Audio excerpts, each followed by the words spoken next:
Amém, graças a Deus. Muito boa noite. Graças a Deus por estarmos mais uma vez juntos nessa transmissão, nesse momento de meditação da palavra de Deus.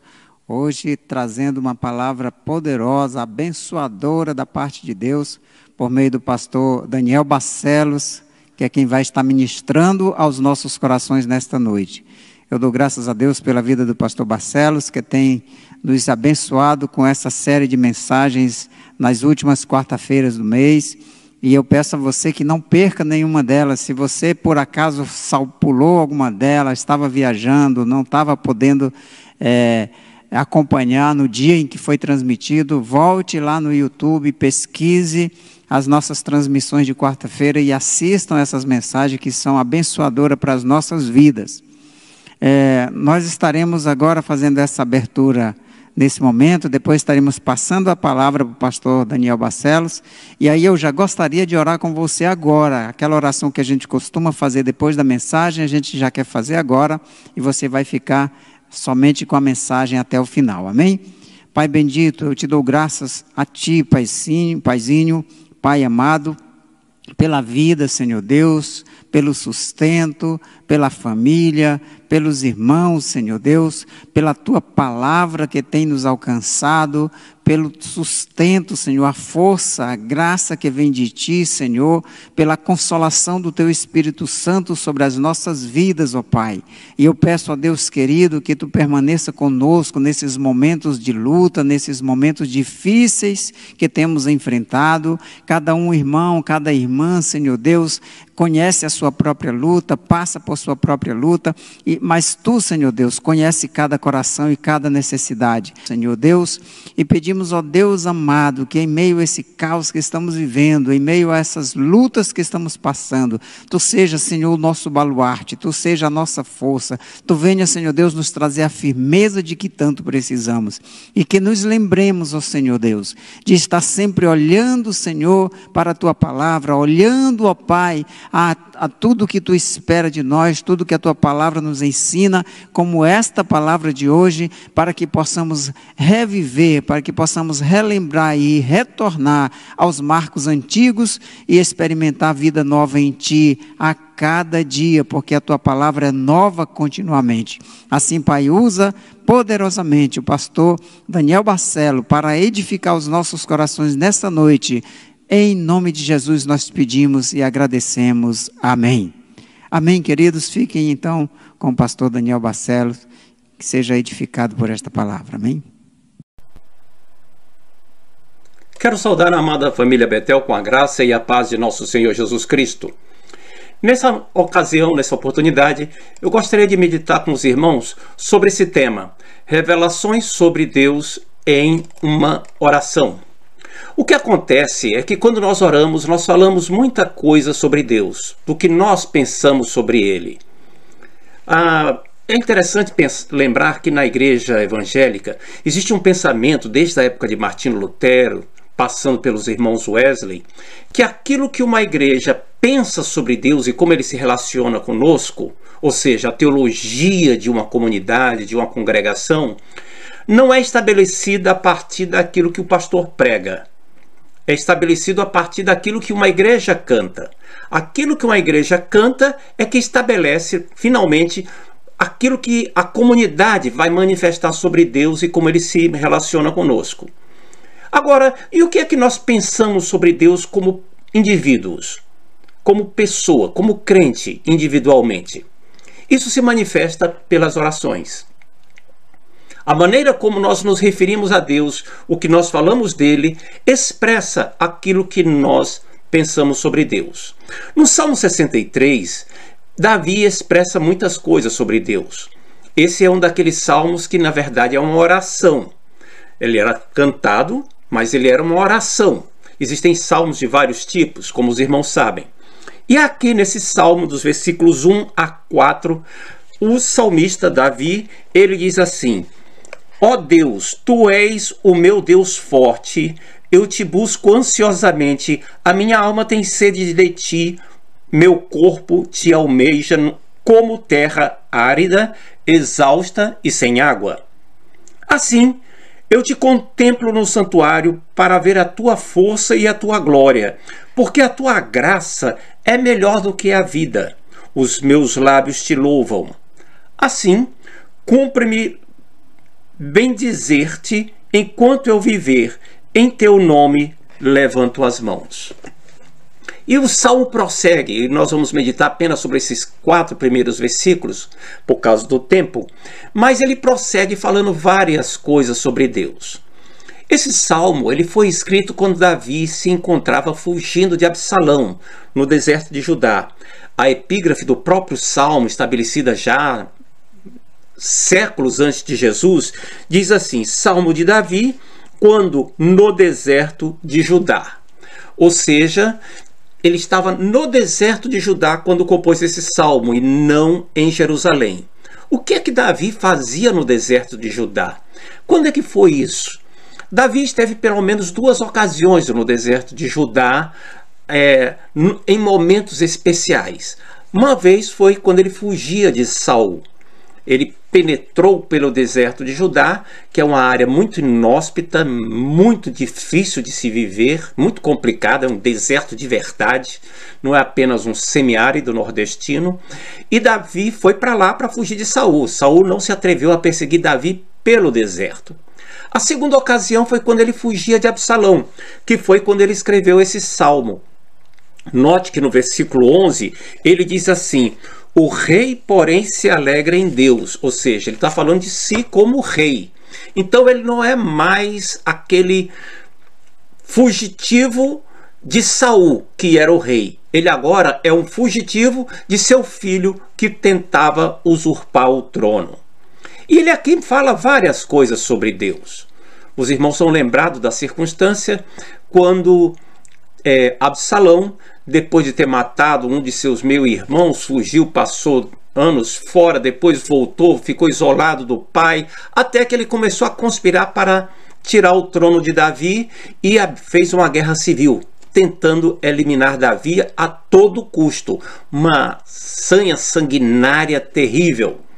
E Absalão perseguiu Davi, e Davi então desceu de Jerusalém em direção ao Vale do Jordão e se preparou para atravessar o Jordão, foi pelo deserto de Judá para fugir de Absalão. E ele fala várias coisas sobre Deus aqui e sobre a questão como nós podemos nos relacionar com Deus e como ele pessoalmente se relacionava com Deus. E Davi diz assim no versículo 1: ó Deus, tu és meu Deus. E aqui nós temos então a primeira declaração que ele faz sobre Deus, sobre o relacionamento com Deus. Tu és o meu Deus. Ou seja, o nosso relacionamento com Deus tem um aspecto pessoal. Essa é a primeira lição. Nós podemos adorar a Deus, servir a Deus em comunidade. Devemos fazer isso. Mas o nosso relacionamento com Deus não pode se resumir à vida em comunidade. Nós podemos nos relacionar com Deus em família, fazendo culto doméstico, aproveitando várias ocasiões. Mas o nosso relacionamento com Deus não pode se resumir à vida na comunidade, na igreja, nem com a família. Tem que haver um relacionamento pessoal. Deus tem que ser o meu Deus pessoal. Note que Davi não falava assim: ó Deus, tu és o Deus de Abraão, Isaque e Jacó.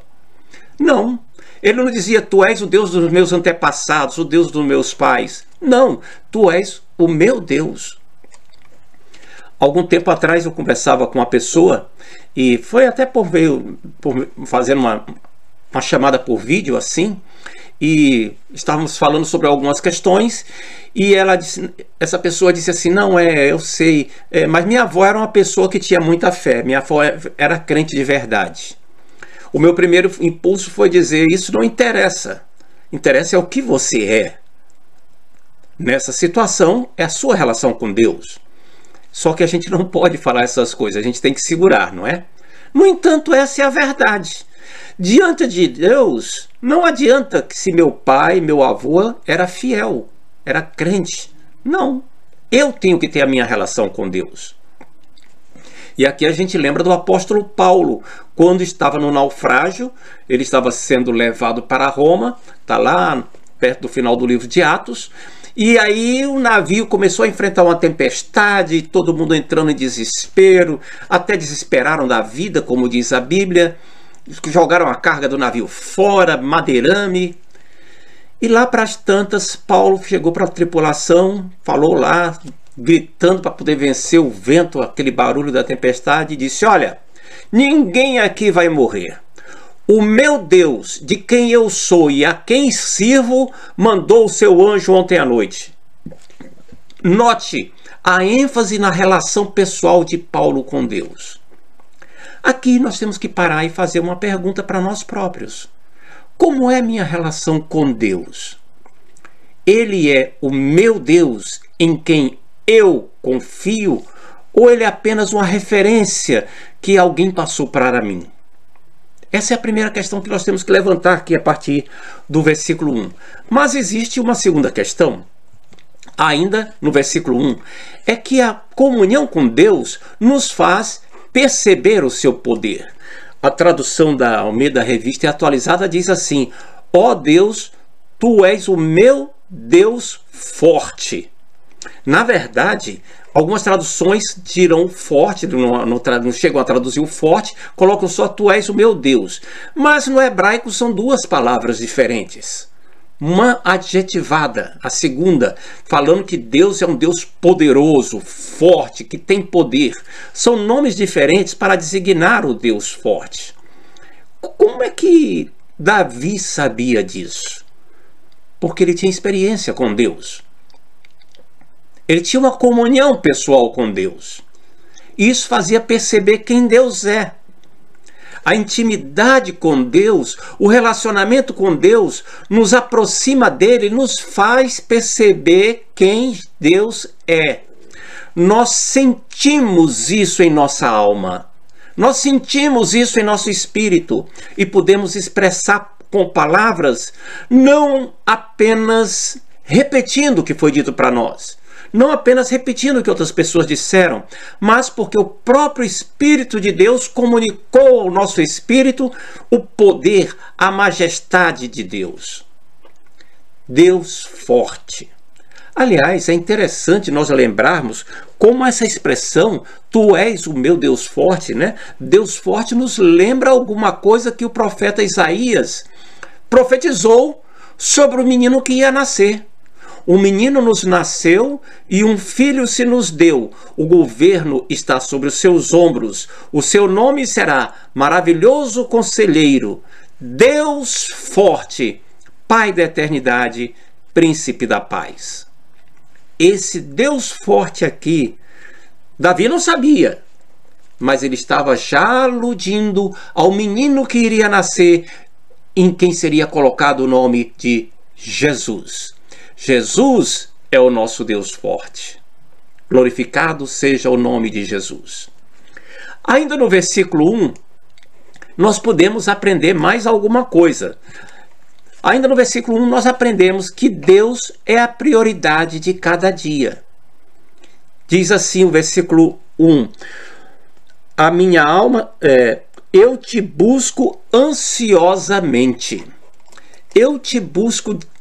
Ao pé da letra eu te busco antes do alvorecer. Algumas traduções falam até de madrugada.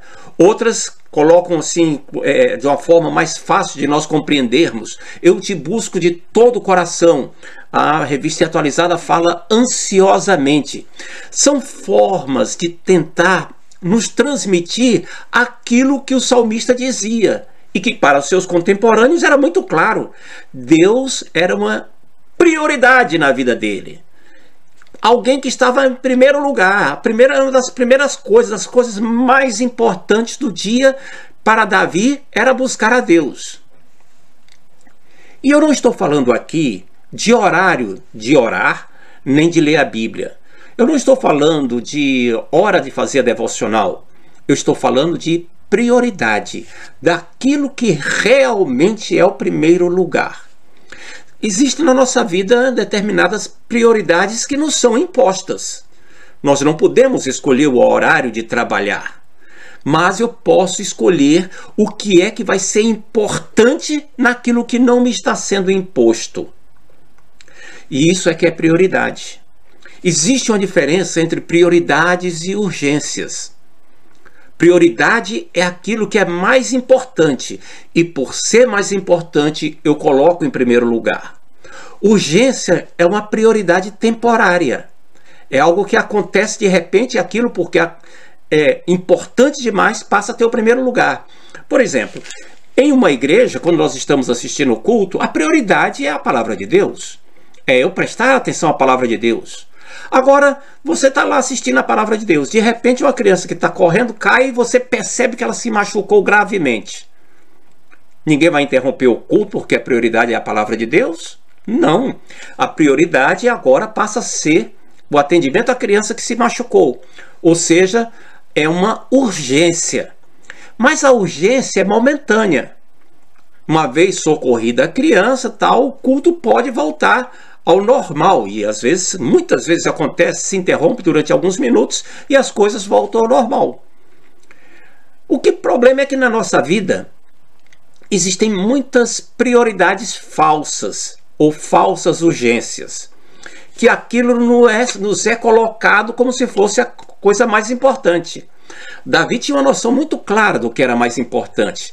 Para ele, a experiência da presença e do favor de Deus era mais importante do que qualquer outra coisa na vida. Até mesmo tinha prioridade sobre a questão da fuga. Ele encontrou um momento de tranquilidade, ele podia parar e escrever. Dedicar aqueles momentos para Deus. Para nós, isso significa que buscar ao Senhor é mais importante, por exemplo, do que ver as notícias do WhatsApp ou das notícias do dia. As pessoas como nós, e eu vou me incluir, nós somos o tempo inteiro despertados para cutucarmos esse aparelho aqui, para saber o que é que está acontecendo, o que é que alguém colocou no grupo, o que é que alguém mandou de mensagem. Nós fomos agora quase que condicionados a isso.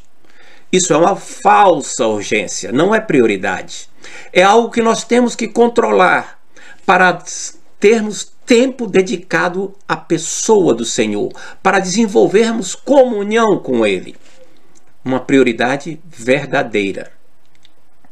E aí a gente tem que parar um pouquinho e se perguntar, não é? Na prática, o que é que se pode concluir sobre as prioridades da sua vida? E eu não vou nem falar de família, nem vou falar das questões outras da vida. Existem prioridades que lhes são impostas. Você tem que sobreviver. Mas existem escolhas. Quais são as escolhas na sua vida onde se pode perceber que Deus está em primeiro lugar na sua vida? Como é que isso se manifesta na prática? Como é que isso se manifesta na sua escolha de horários, mas não só na escolha de horários, mas do seu linguajar, dos comentários que você faz, das coisas que você fala. Às vezes nós estamos muito viciados em falar de igreja. E isso é importante, falar de igreja é importante, falar dos trabalhos da igreja é importante. Mas falar dos trabalhos da igreja, das coisas da igreja, não é mais importante do que você falar da sua relação com Deus.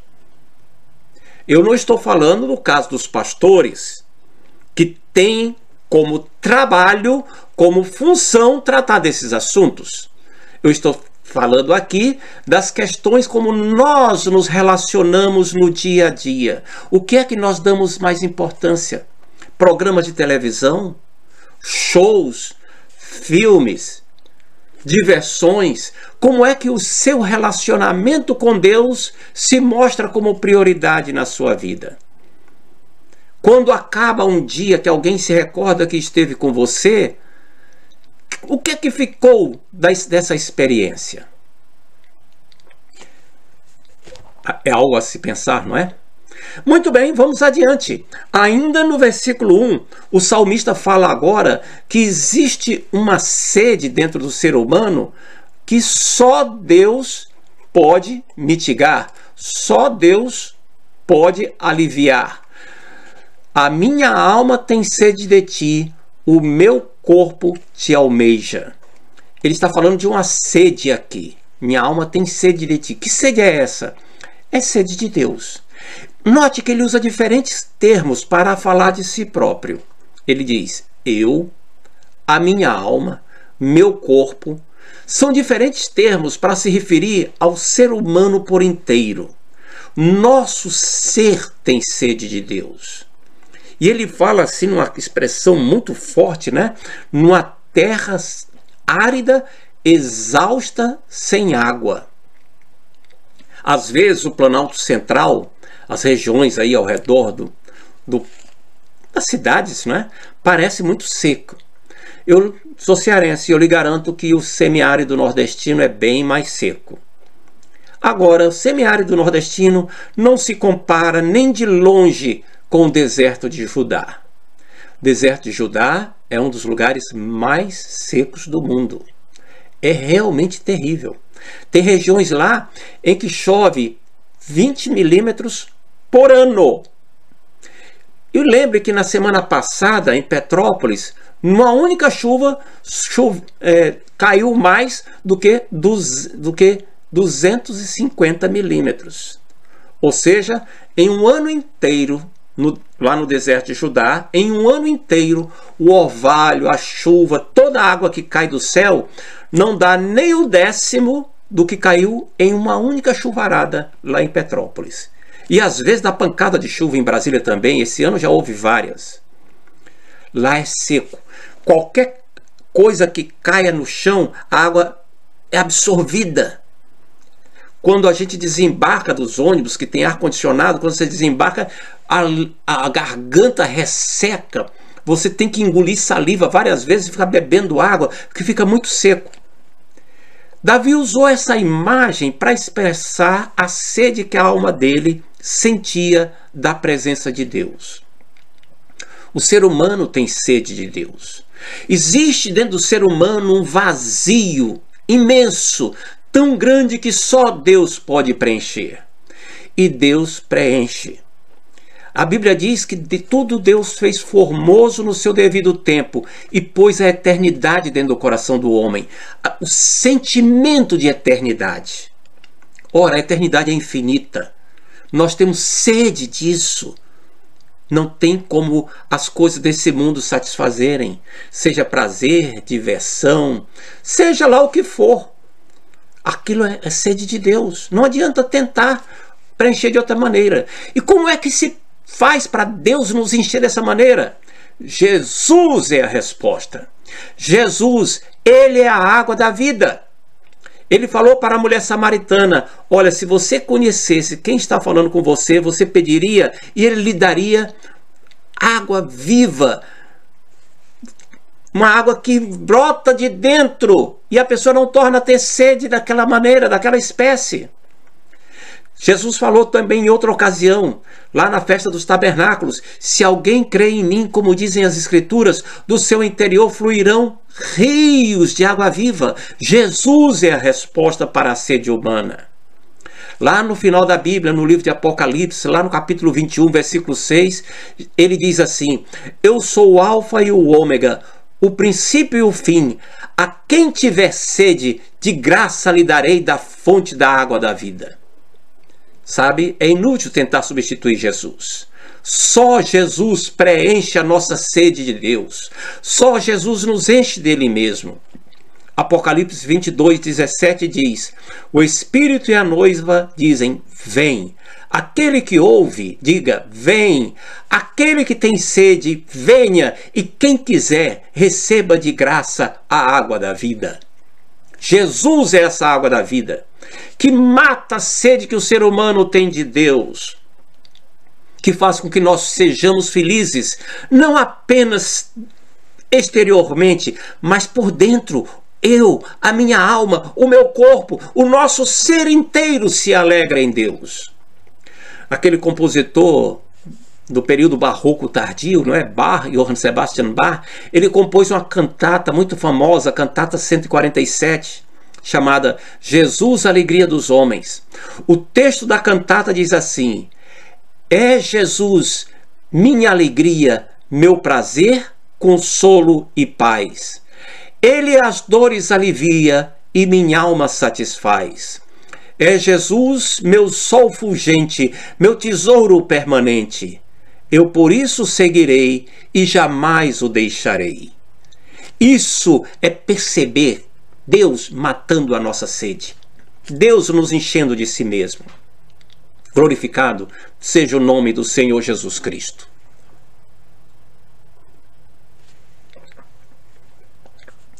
Ainda no versículo 3, o salmista diz assim: porque a tua graça é melhor do que a vida. A graça. E aqui tem uma outra coisa que ele fala sobre Deus.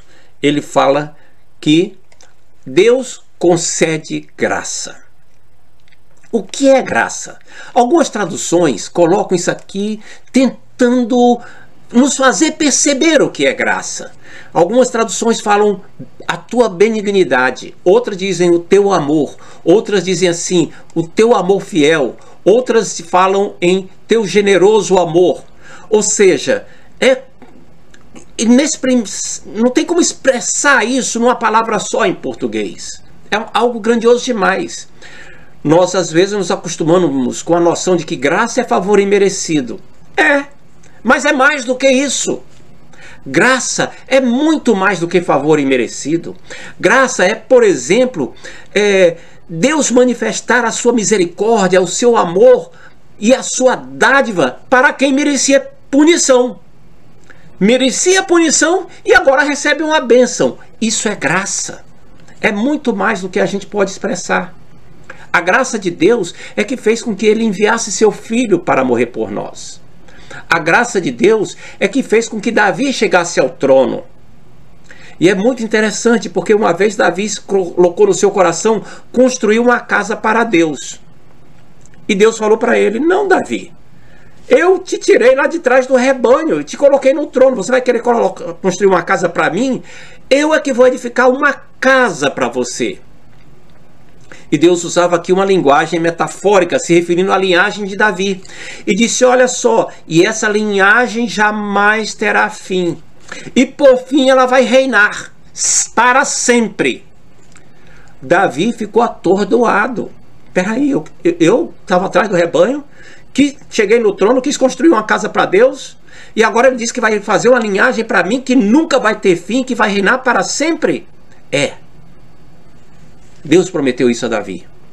Por isso ele sabia que não interessava o que Absalão conseguisse fazer com ele. Deus estava no controle.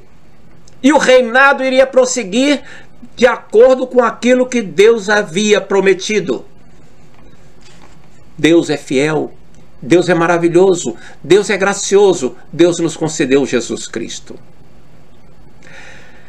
Essa percepção dessas coisas, e vamos finalizar essa meditação aqui, nesses 4 minutos, 5 minutos, levando o que é que isso importa para nós?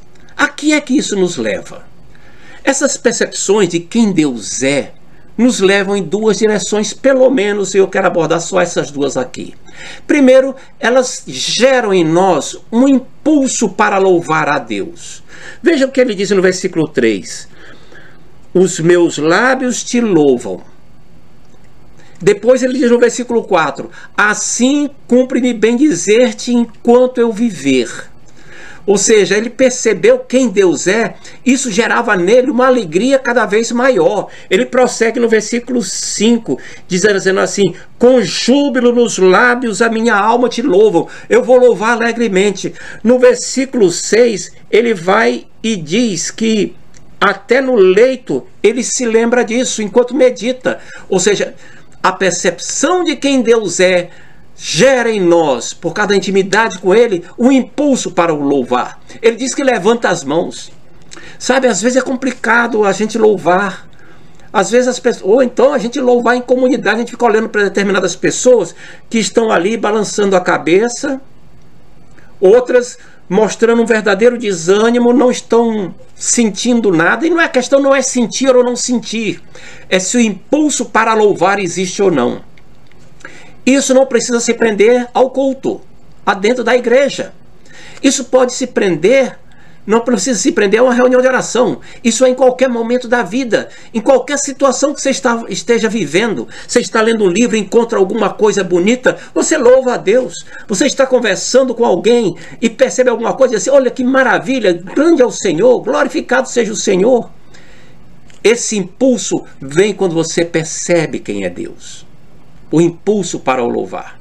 A segunda coisa que fica clara aqui, é que quando nós percebemos quem Deus é, nós queremos estar no santuário de Deus. No santuário.